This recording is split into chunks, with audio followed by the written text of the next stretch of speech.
ನಮಸ್ಕಾರ ಪ್ರೀತಿಯ ವೀಕ್ಷಕರಿಗೆಲ್ಲ ಈಶ್ವರಿ ಕುಕಿಂಗ್ ಚಾನಲ್ಗೆ ಎಲ್ರಿಗೂ ಆತ್ಮೀಯವಾದಂತಹ ಸ್ವಾಗತ. ಇನ್ನು ಈಶ್ವರಿ ಕುಕಿಂಗ್ ಚಾನಲ್ನ ಯಾರ್ಯಾರು ಸಬ್ಸ್ಕ್ರೈಬ್ ಮಾಡ್ಕೊಂಡಿಲ್ಲೋ ಪ್ಲೀಸ್ ಸಬ್ಸ್ಕ್ರೈಬ್ ಮಾಡ್ಕೊಳ್ಳಿ. ಹಾಗೆ ತುಂಬ ಸಿಂಪಲ್ ಆಗಿ ಕ್ವಿಕ್ ಆಗಿ ಮೆಂತೆ ಬಾತ್ ರೆಸಿಪಿನ ಹೇಗೆ ಮಾಡೋದು ಅಂತ ನಿಮ್ಮ ಜೊತೆ ಶೇರ್ ಮಾಡ್ಕೊಳ್ತಾ ಇದ್ದೀನಿ. ನಾವು ತೋರಿಸುವಂತಹ ಎಲ್ಲ ಪದಾರ್ಥವೂ ರೆಡಿ ಇದ್ದರೆ ಒಂದು 10ರಿಂದ 15 ನಿಮಿಷದಲ್ಲಿ ಮೆಂತೆ ಬಾತನ್ನು ಈಸಿಯಾಗಿ ಮಾಡ್ಕೊಳ್ಬಹುದು. ಬನ್ನಿ ಹಾಗಾದರೆ ಏನೇನು ಬೇಕು ಅಂತ ನೋಡೋಣ. ಇದು ಬಾತ್ಗೆ ನಾವು ಮಸಾಲಾನ ರುಬ್ಕೊಂಡು ಹಾಕ್ಕೊಳ್ಬೇಕಾಗುತ್ತೆ. ಅದಕ್ಕೆ ಬೇಕಾಗಿರುವಂಥ ಸಾಮಗ್ರಿಗಳನ್ನು ನಾನಿಲ್ಲಿ ತೋರಿಸ್ತಾ ಇದ್ದೀನಿ. ಮೊದಲಿಗೆ ಒಂದು ಮೀಡಿಯಂ ಸೈಜ್ ಈರುಳ್ಳಿ, ಮೀಡಿಯಂ ಸೈಜ್ ಟೊಮೆಟೊ, ಒಂದು 2 ಟೇಬಲ್ ಸ್ಪೂನ್ ಆಗೋವಷ್ಟು ತೆಂಗಿನಕಾಯಿನ ಕಟ್ ಮಾಡಿ ಇಟ್ಕೊಂಡಿದ್ದೀನಿ. ಹಾಗೆ ಒಂದು 5ರಿಂದ 6 ಹಸಿರು ಮೆಣಸಿನ್ಕಾಯಿ, ಶುಂಠಿ, ಬೆಳ್ಳುಳ್ಳಿ, ಲವಂಗ, ಚಕ್ಕೆ ಮತ್ತು ಮೆಣಸು.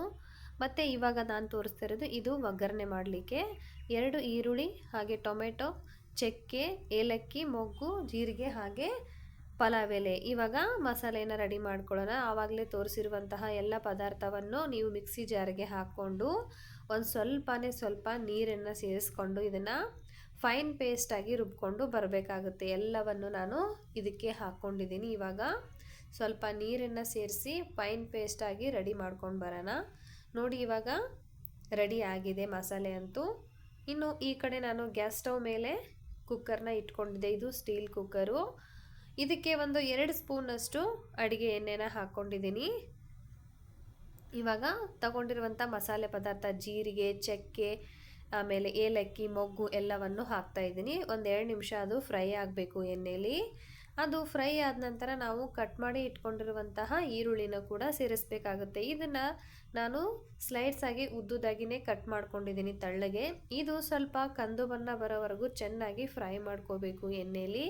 ಗ್ಯಾಸ್ ಫ್ಲೇಮ್ನ ಯಾವುದೇ ಕಾರಣಕ್ಕೂ ಹೈ ಮಾಡ್ಕೊಳಕ್ಕೆ ಹೋಗಬೇಡಿ, ಮೀಡಿಯಮಲ್ಲೇ ಇರಲಿ. ನಾನು ನಿಮಗೆ ತೋರಿಸ್ತಾ ಇದ್ದೀನಿ ಯಾವ ಥರ ಅಂತ. ಪೂರ್ತಿಯಾಗಿ ಲೋ ಟು ಮೀಡಿಯಮಲ್ಲಿ ಇಟ್ಕೊಂಡು ಇದನ್ನು ಫ್ರೈ ಮಾಡ್ಕೊಳ್ಳಿ. ಇಷ್ಟು ಫ್ರೈ ಆದರೆ ಸಾಕು. ಇವಾಗ ನಾವು ರುಬ್ಬಿಟ್ಕೊಂಡಿರುವಂತಹ ಪೇಸ್ಟನ್ನು ಹಾಕ್ಕೊಳ್ಬೇಕಾಗುತ್ತೆ.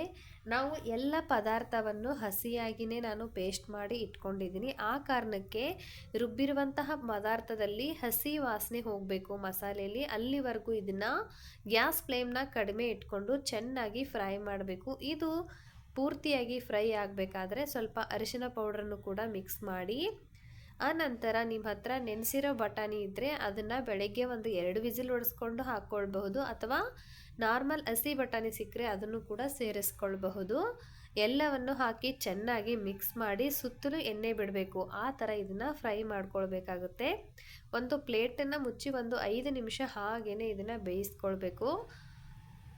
ಈ ಥರ ಎಣ್ಣೆ ಬಿಟ್ಟಿದ್ರೆ ಮಸಾಲೆ ಚೆನ್ನಾಗಿ ಫ್ರೈ ಆಗಿದೆ ಅಂತ ಅರ್ಥ. ಇವಾಗ ಇದನ್ನು ಚೆನ್ನಾಗಿ ಕಲಿಸ್ಕೊಂಡು ನಾವು ಆವಾಗಲೇ ತೋರಿಸಿರೋ ಹಾಗೆ ಟೊಮೆಟೊನು ಕೂಡ ಸೇರಿಸ್ಕೊಳ್ಬೇಕಾಗತ್ತೆ. ನೆನಪಿರಲಿ, ರುಬ್ಲಿಕ್ಕೆ ಒಂದು ಮೀಡಿಯಮ್ ಸೈಜ್ ಟೊಮೆಟೊ, ಹಾಗೆ ಮಾಡಬೇಕಾದ್ರೆ ಒಂದು ಮೀಡಿಯಮ್ ಸೈಜ್ ಟೊಮೆಟೊನು ತೊಗೊಂಡಿದ್ದೀನಿ. ರುಚಿಗೆ ತಕ್ಕಷ್ಟು ಉಪ್ಪನ್ನು ಸೇರಿಸ್ಕೊಳ್ಳಿ. ಉಪ್ಪನ್ನು ಸೇರಿಸಿ ಟೊಮೆಟೊ ಬೇಯಿಸೋದ್ರಿಂದ ತುಂಬ ಬೇಗ ಮೆತ್ತಗಾಗುತ್ತೆ. ಆ ಕಾರಣಕ್ಕೆ ಉಪ್ಪನ್ನು ಸೇರಿಸಿ ಟೊಮೆಟೊ ಬೇಯಿಸ್ಕೊಳ್ತಾ ಇದ್ದೀನಿ. ಈ ಕಡೆ ಇದು ಚೆನ್ನಾಗಿ ಮೆತ್ತಗಾಗಲಿ. ನಾನಿಲ್ಲಿ 1 ಕಟ್ಟಿನಷ್ಟು ಮೆಂತ್ಯ ಸೊಪ್ಪನ್ನ ಕಡ್ಡಿ ಮತ್ತು ಎಲೆ ಸಮೇತ ತಗೊಂಡು ಅದನ್ನು ಚಿಕ್ಕದಾಗಿ ಕಟ್ ಮಾಡಿ ಇಟ್ಕೊಂಡಿದ್ದೀನಿ.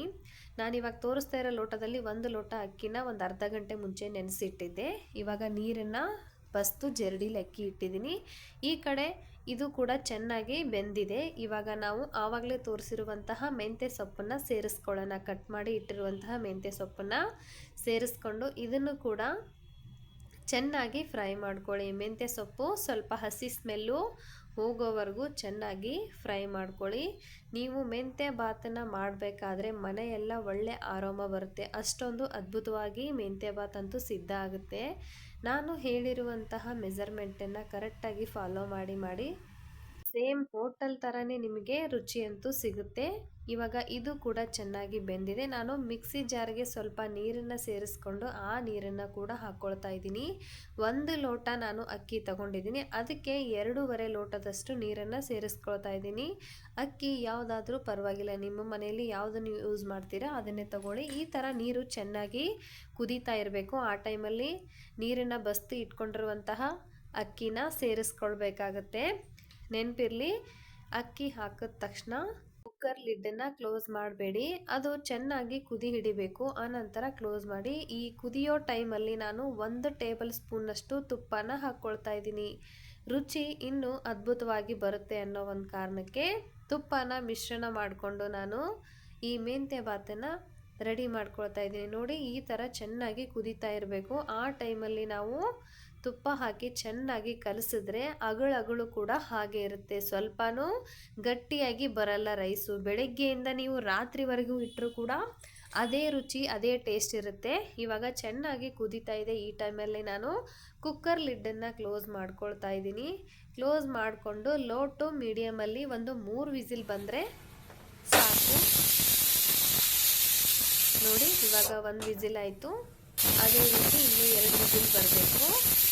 3 ವಿಸಿಲ್ ಮಾಡಿದ್ರೆ ಪರ್ಫೆಕ್ಟಾಗಿ ನಮ್ಮ ಮೆಂತ್ಯ ಭಾತ್ ಅಂತೂ ರೆಡಿಯಾಗಿರುತ್ತೆ. ನೀವು ಕೂಡ ಈ ಮೆಥಡಲ್ಲಿ ಒಂದ್ಸರಿ ಟ್ರೈ ಮಾಡಿ, ನೀವೇ ಹೇಳ್ತೀರಾ ತುಂಬ ಅದ್ಭುತವಾಗಿ ಇದೆ ಅಂತ. ನೋಡಿ, ಇವಾಗ ಆಗಿದೆ. ಓಪನ್ ಮಾಡಿ ತೋರಿಸ್ತಾ ಇದ್ದೀನಿ. ನೋಡಿ, ಎಷ್ಟೊಂದು ಅದ್ಭುತವಾಗಿ ಕಲರ್ಫುಲ್ಲಾಗಿ ಮತ್ತು ಬಿಡಿ ಬಿಡಿ ಆದಂತಹ ಮೆಂತ್ಯ ಭಾತ್ ಅಂತೂ ಸಿದ್ಧ ಆಗಿದೆ. ನೋಡಿ, ಎಷ್ಟೊಂದು ಅದ್ಭುತವಾಗಿ ಕಾಣಿಸ್ತಾ ಇದೆ, ಹಾಗೆ ಟೇಸ್ಟ್ ಕೂಡ ಅಷ್ಟೇ ಚೆನ್ನಾಗಿದೆ. ಓಪನ್ ಮಾಡಿದ್ರೆ ಸಾಕು ಕುಕ್ಕರ್ ಲಿಡ್ಡನ್ನ, ಅದರ ಆರೋಮ ಅಂತೂ ನೋಡಿದ್ರೆ ಸಾಕು ಇವಾಗಲೇ ತಿಂದುಬಿಡಬೇಕು ಅನ್ನುವಷ್ಟು ಒಳ್ಳೆ ಪರಿಮಳ ಬರ್ತಾ ಇದೆ.